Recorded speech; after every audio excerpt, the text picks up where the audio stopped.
The morning of October 23 began like any other Tuesday in the bustling city of Portland, Maine.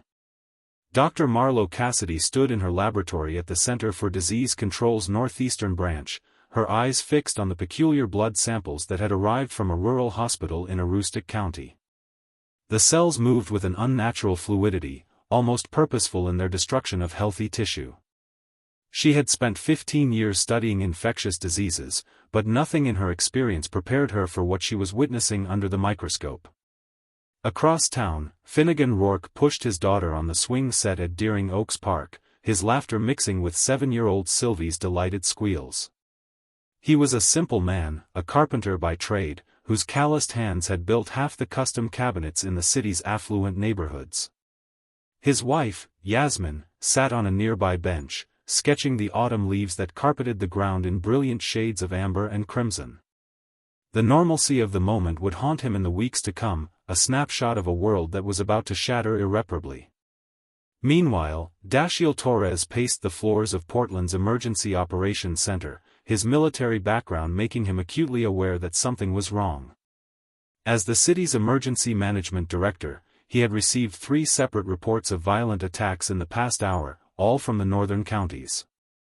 The victims, according to preliminary reports, had exhibited symptoms resembling advanced rabies, but with one terrifying difference: they didn't die. Instead, they attacked with a mindless ferocity that left witnesses traumatized and unable to articulate what they had witnessed. Marlo's phone rang at precisely 10:47 a.m., the shrill sound cutting through the sterile silence of her laboratory. The voice on the other end belonged to Dr. Quintessa Vale, her mentor and the head of infectious diseases at Maine Medical Center. "Marlo, I need you here now. We have 6 patients exhibiting symptoms I've never seen before. They're violent, unresponsive to sedatives, and their vitals are impossible. Heart rates at 10 beats per minute, body temperature at 79 degrees, yet they're mobile and aggressive. This defies everything we know about human physiology." The urgency in Quintessa's voice sent ice through Marlo's veins. She grabbed her keys and ran to her car, her mind racing through differential diagnoses. As she drove through the city streets, she noticed an unusual number of police vehicles speeding northward, their sirens creating a discordant symphony of alarm. The radio, which she had been listening to absently, suddenly switched from music to an emergency broadcast. The announcer's voice, usually smooth and professional, carried an edge of barely controlled panic. "This is an emergency alert.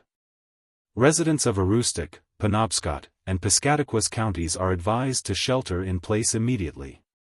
Multiple reports of violent individuals attacking civilians have been confirmed.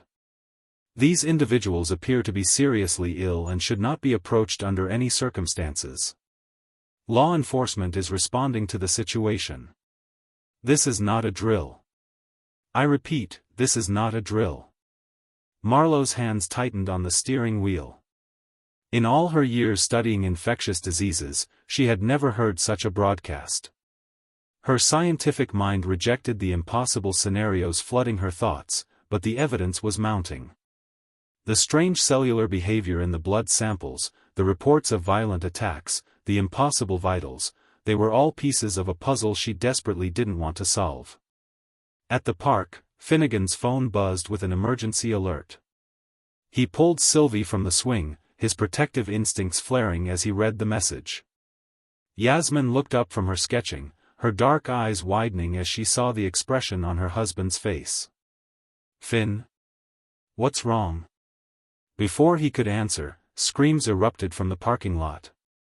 A woman in a torn business suit staggered toward them, her gait unnatural and jerking. Blood covered her face and hands, and her eyes, those eyes would haunt Finnegan's nightmares, were completely white, the pupils rolled back into her skull. She opened her mouth, releasing a sound that was neither human nor animal, a guttural moan that seemed to resonate from somewhere deep and primal. Finnegan grabbed both Sylvie and Yasmin, pulling them toward their car as other park visitors began to scream and run.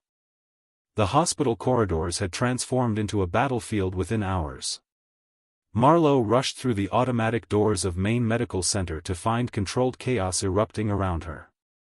Nurses barricaded themselves behind supply stations while security guards attempted to restrain 3 patients who moved with a terrifying synchronization. Their skin had taken on a grayish pallor, and their movements, while initially seeming uncoordinated, revealed a disturbing purpose: they were hunting. Dr. Quintessa Vale met Marlowe near the intensive care unit, her usually immaculate appearance disheveled, her white coat stained with what Marlowe hoped was coffee.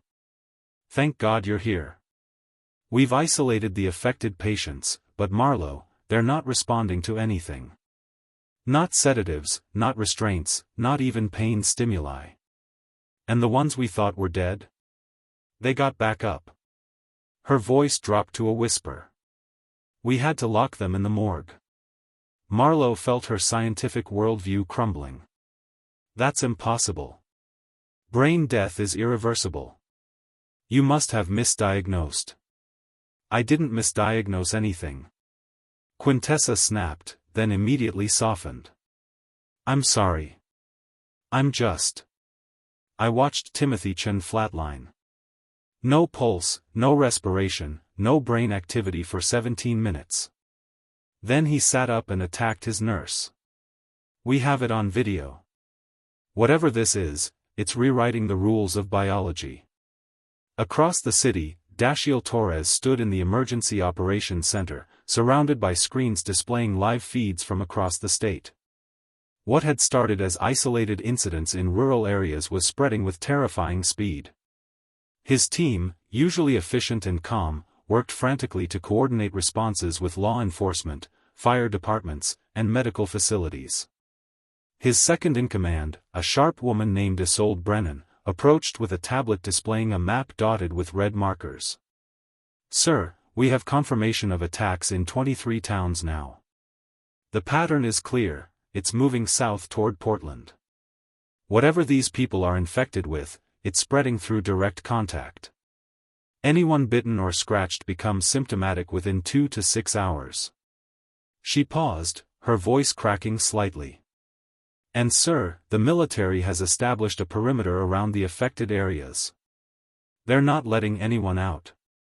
Dashiell felt the weight of responsibility crushing down on him. "We need to start evacuation procedures for the southern counties. Get everyone you can to the coast. Maybe we can establish safe zones on the islands." Finnegan's Subaru tore through the streets, Yasmin clutching Sylvie in the back seat while he navigated around abandoned cars and fleeing pedestrians. In his rearview mirror, he could see smoke rising from several buildings. The radio had devolved into a cacophony of emergency broadcasts, conflicting information, and outright panic. One broadcaster called them infected. Another used the word that everyone was thinking but afraid to say aloud: zombies. "Daddy, I'm scared," Sylvie whimpered, her small voice cutting through Finnegan's focus. "I know, sweetheart. But Daddy's going to keep you safe. I promise." The words felt hollow even as he spoke them. How could he keep such a promise when the world itself had gone insane? Yasmin's voice, remarkably steady, came from the back seat. "Finn, we need to get out of the city. My brother's cabin in Baxter State Park, it's remote, has its own well, solar panels. We can make it there." Finnegan nodded, already changing course toward the highway. As they drove, they passed scenes of horror that would be seared into their memories forever. A young man being overwhelmed by 3 of the infected in a grocery store parking lot. A police officer firing his weapon repeatedly into an approaching crowd of the gray-skinned creatures, the bullets seeming to have no effect unless they hit the head.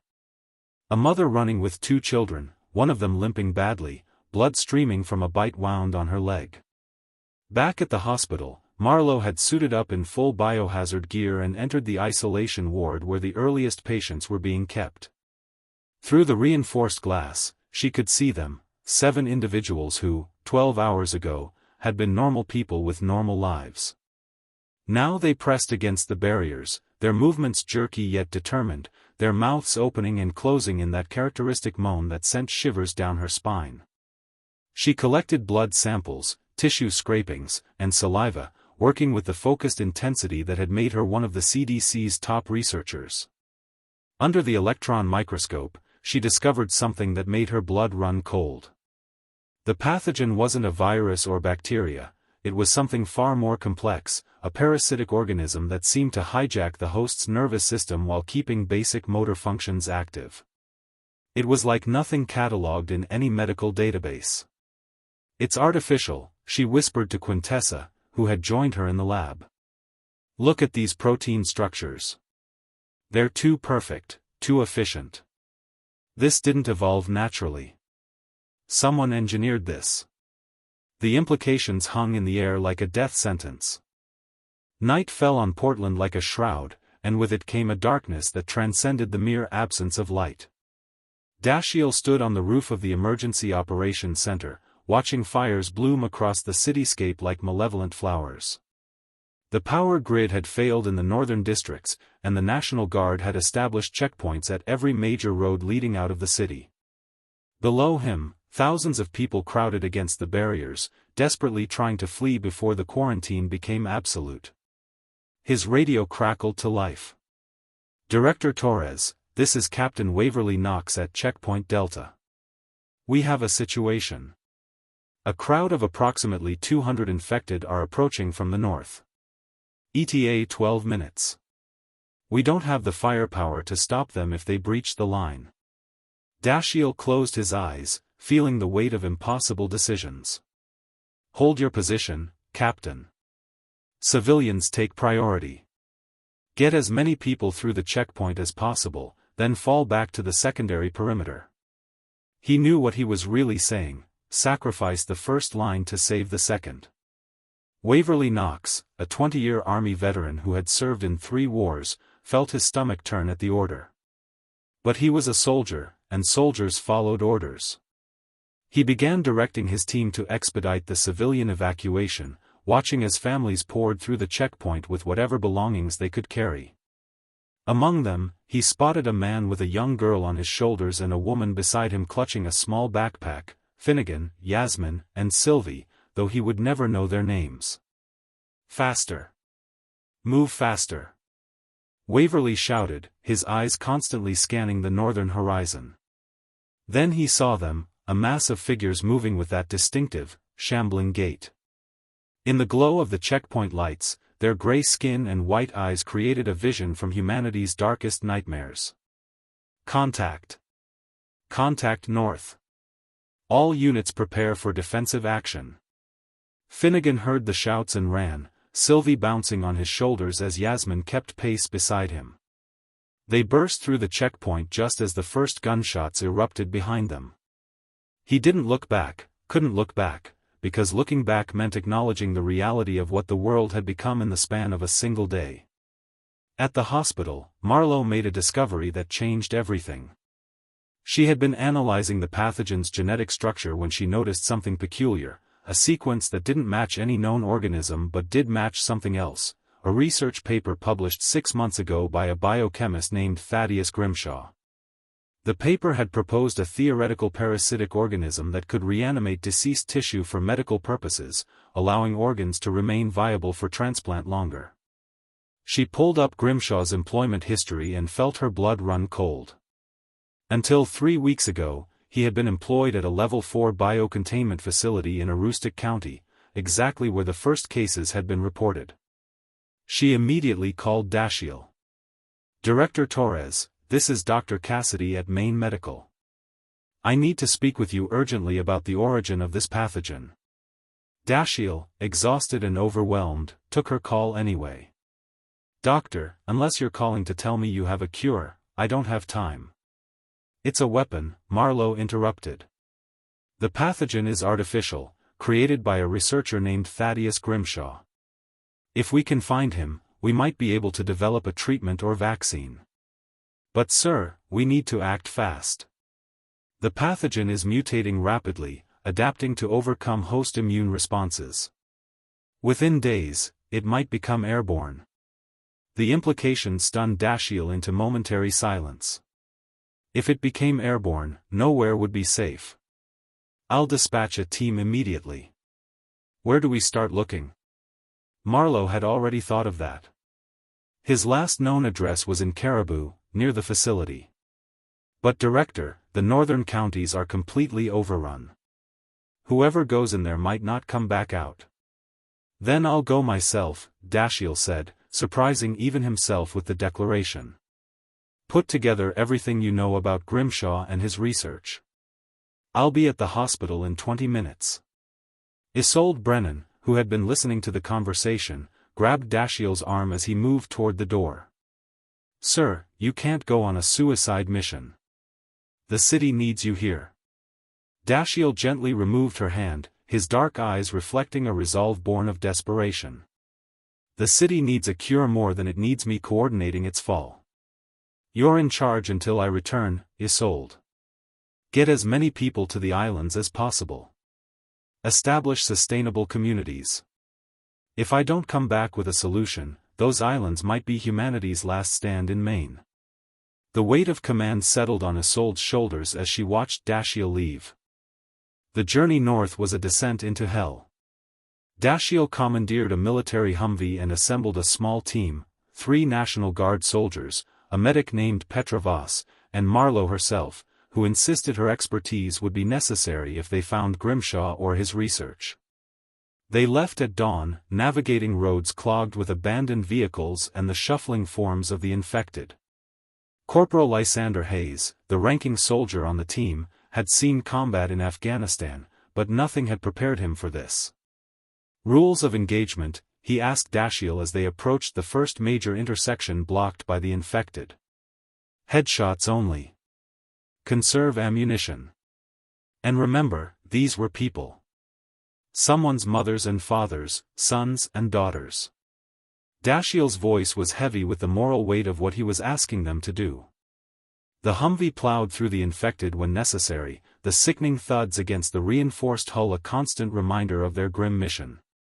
Marlowe sat in the back, reviewing Grimshaw's research on a laptop powered by the vehicle's battery. The more she read, the more disturbed she became. Grimshaw hadn't been trying to preserve organs, he had been trying to conquer death itself. His research journals, which she had hacked from his university account, revealed a man obsessed with immortality, willing to cross any ethical boundary. He knew it would spread, Marlowe said aloud, drawing everyone's attention. In his later entries, he writes about acceptable losses and necessary evolution. He released this intentionally. Petra, checking their medical supplies, looked up sharply. You're saying this is deliberate? Someone chose to end the world? Not end it. Transform it. He believed he was ushering in the next stage of human evolution. Marlowe's voice dripped with disgust. He's insane, and his insanity has killed thousands already. By midday, they reached Caribou, or what remained of it. The small town had been completely overrun. Every street corner held clusters of the infected, and the few human survivors they spotted fled at the sight of any movement. Dashiell directed them to Grimshaw's last known address, a modest ranch house on the outskirts of town. The house appeared empty, its windows dark and door hanging open. Lysander and his soldiers cleared each room with military precision while Marlowe searched for any research materials Grimshaw might have left behind. In the basement, she found his laboratory, a sophisticated setup that must have cost hundreds of thousands of dollars. Refrigeration units lined one wall, labeled with dates and batch numbers.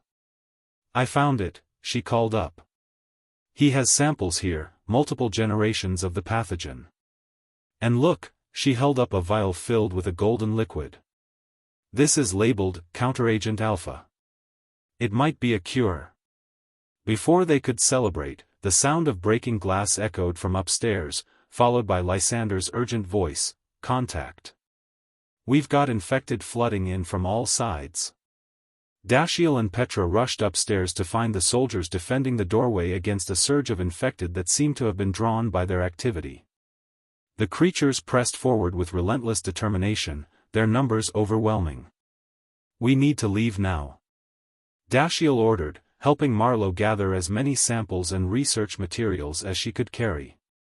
They fought their way back to the Humvee, losing one soldier, a young private named Octavia Reeves, to the grasping hands of the infected. Her screams cut short abruptly, and Lysander had to physically restrain Dashiell from going back for her. "She's gone, sir. We can't save her," Lysander shouted over the groans of the approaching horde. They piled into the Humvee, Marlowe clutching the case of samples against her chest as if it contained the world's last hope, which, perhaps, it did. As they sped away from Caribou, she looked back to see Octavia's reanimated form rising among the infected, her death and transformation taking less than 3 minutes. Petra sat in stunned silence, tears streaming down her face. She had served as a combat medic for 8 years, had seen friends die in firefights, but nothing compared to watching someone become a monster.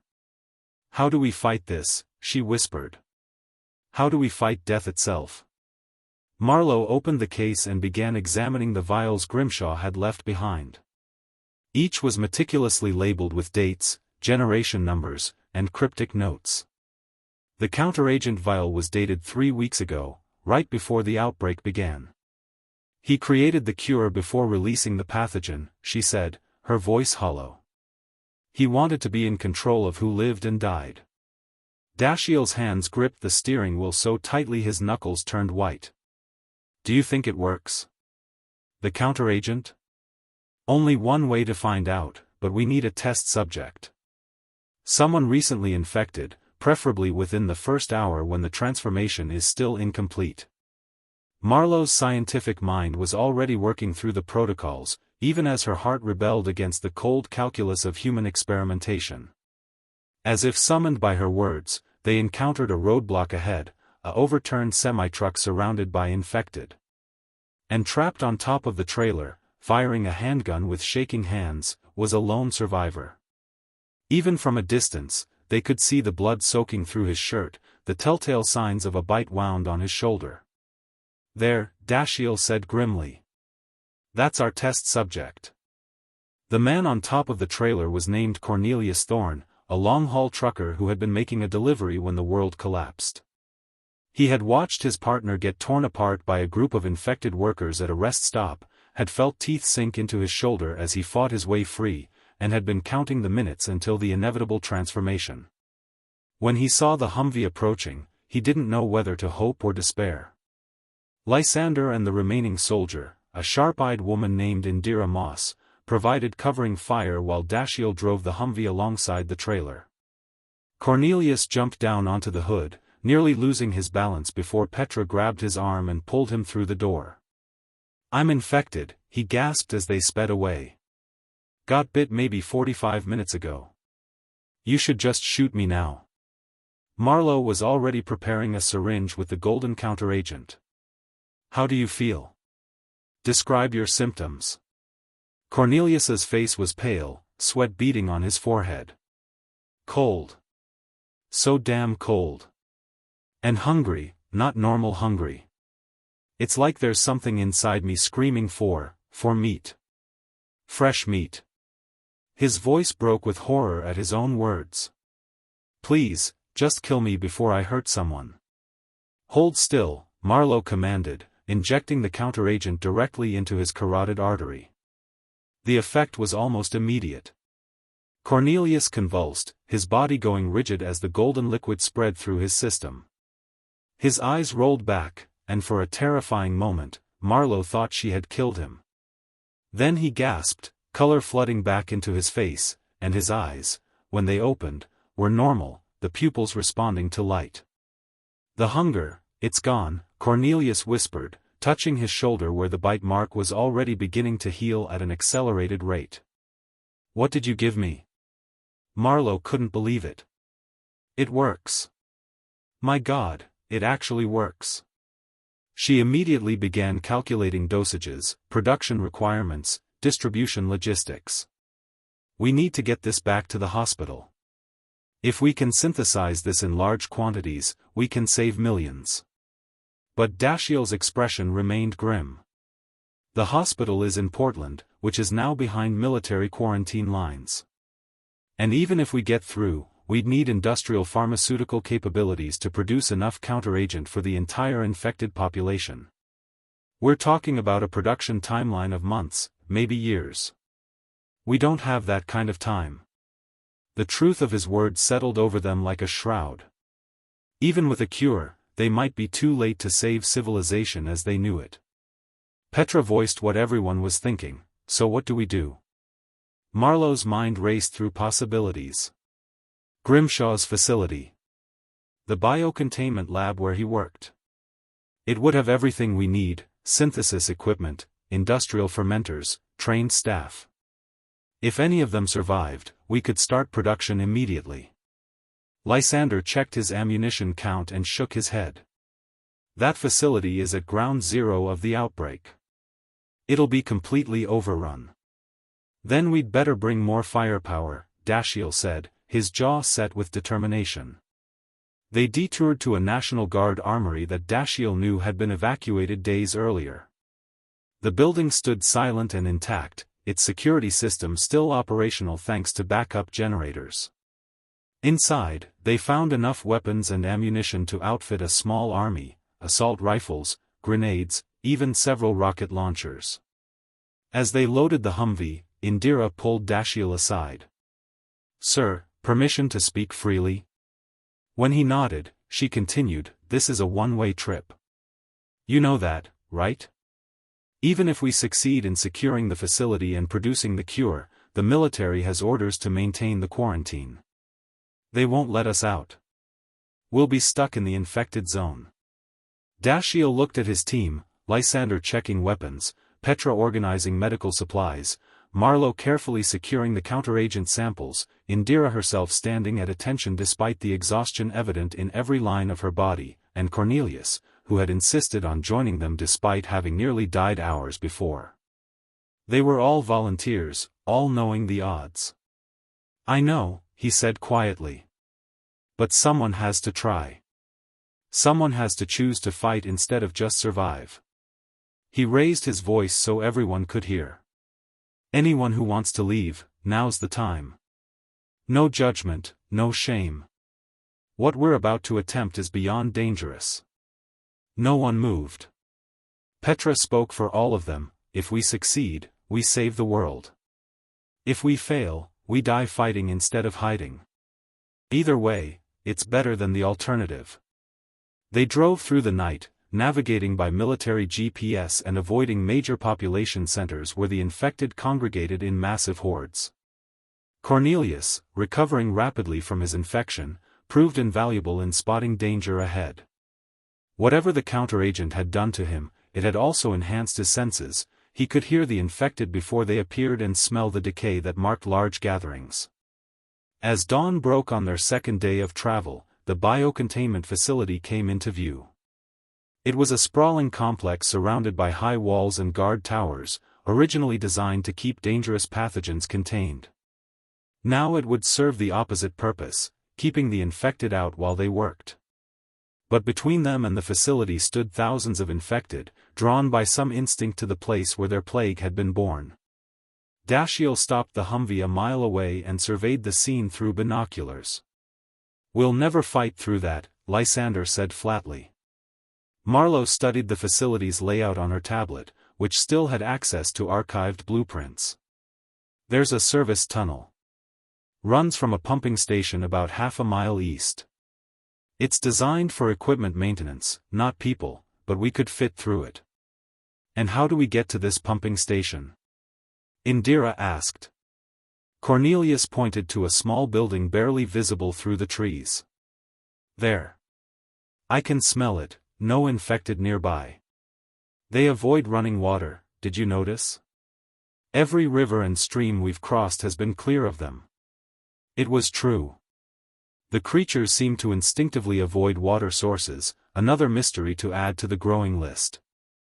The pumping station was mercifully empty, though the walls bore evidence of violence, bullet holes and dried blood telling a story they could only imagine. The service tunnel entrance was exactly where the blueprints indicated, a 3-foot diameter pipe that descended into darkness. Lysander went first, his flashlight cutting through the gloom, followed by Marlowe with the precious counteragent samples, then Petra, Dashiell, Indira, and finally Cornelius, who insisted on guarding their rear. The tunnel was claustrophobic, filled with the sound of dripping water and their own labored breathing.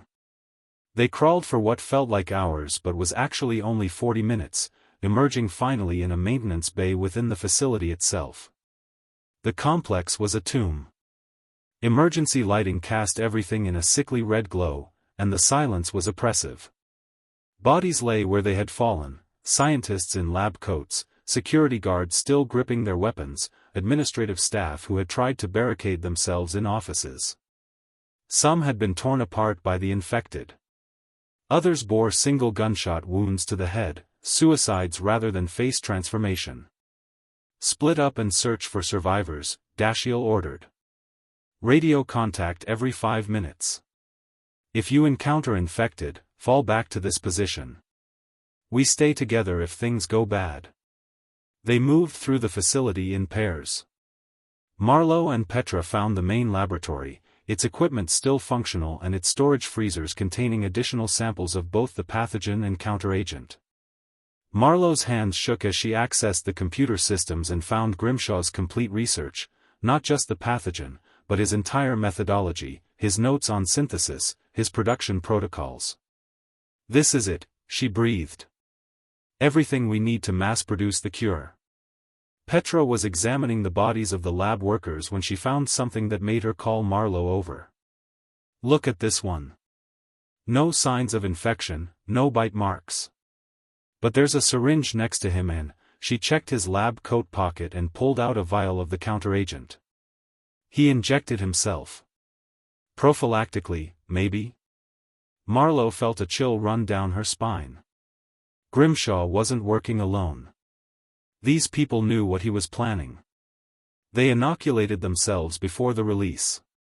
She searched the bodies more thoroughly and found that several bore the same evidence: syringes and empty counteragent vials.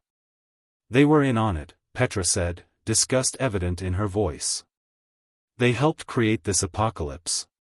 Before Marlowe could respond, Lysander's voice crackled over the radio. "Contact.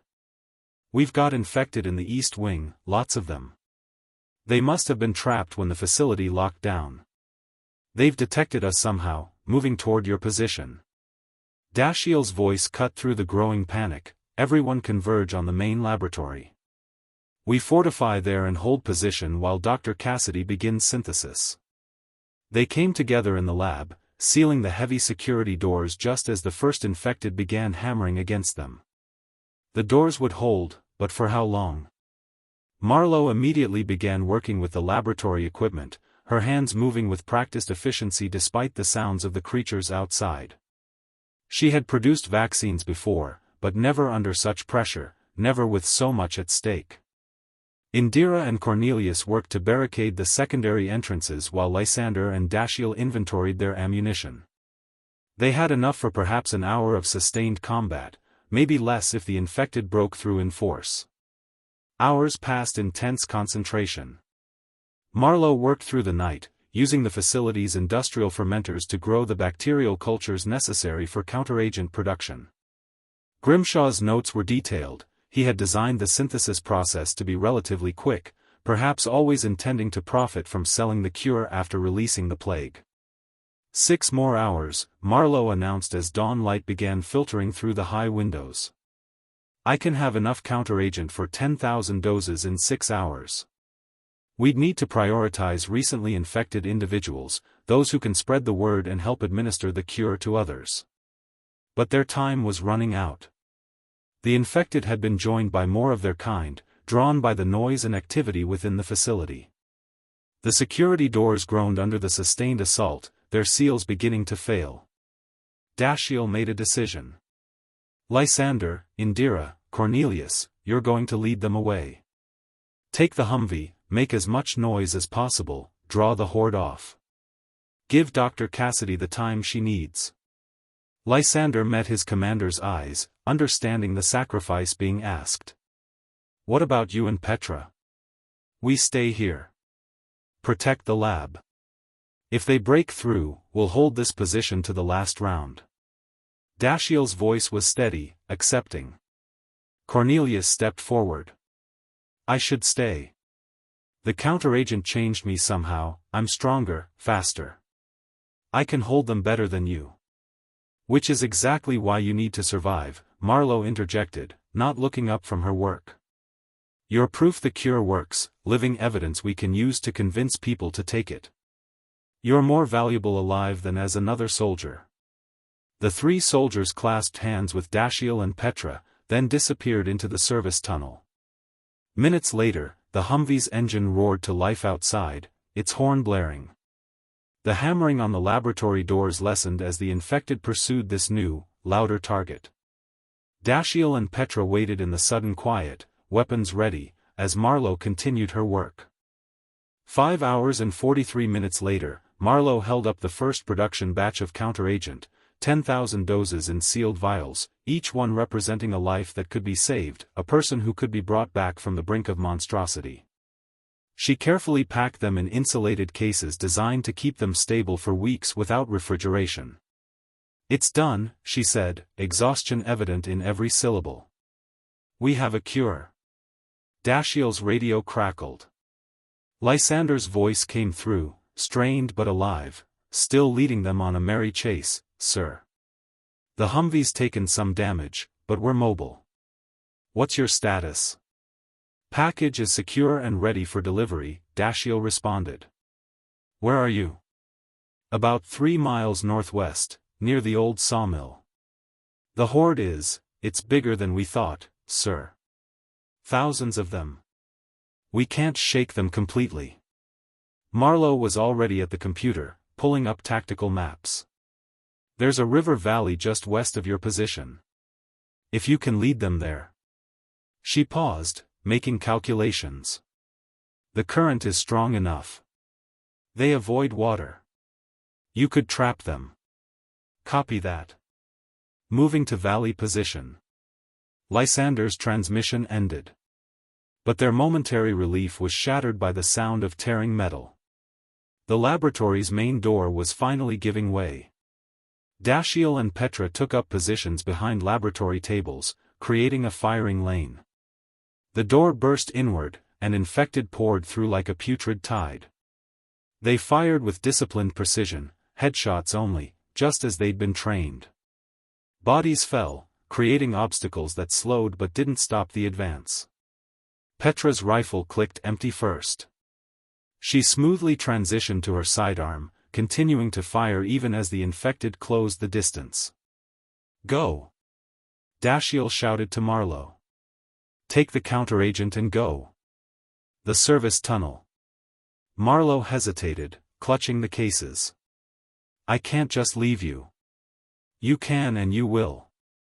Petra screamed, dropping another infected that had gotten within arm's reach. "The cure doesn't matter if you die here. Run." Marlowe ran, tears streaming down her face as she abandoned the two people who had sacrificed everything to buy her these precious minutes.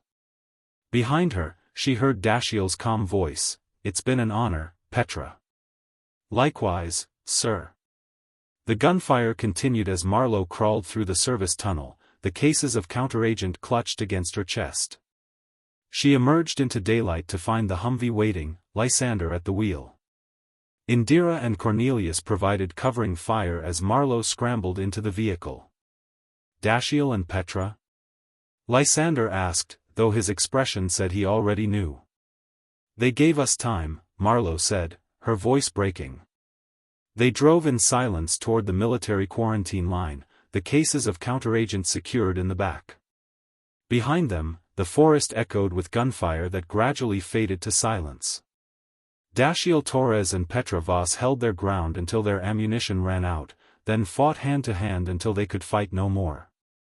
Their bodies would never be recovered, but their sacrifice would echo through history. At the quarantine checkpoint, Isolde Brennan received them personally. She had aged a decade in the 3 days since Dashiell left, the burden of command etched into every line of her face. When Marlowe presented the counteragent, Isolde wept openly. "He did it," she whispered. "He actually did it."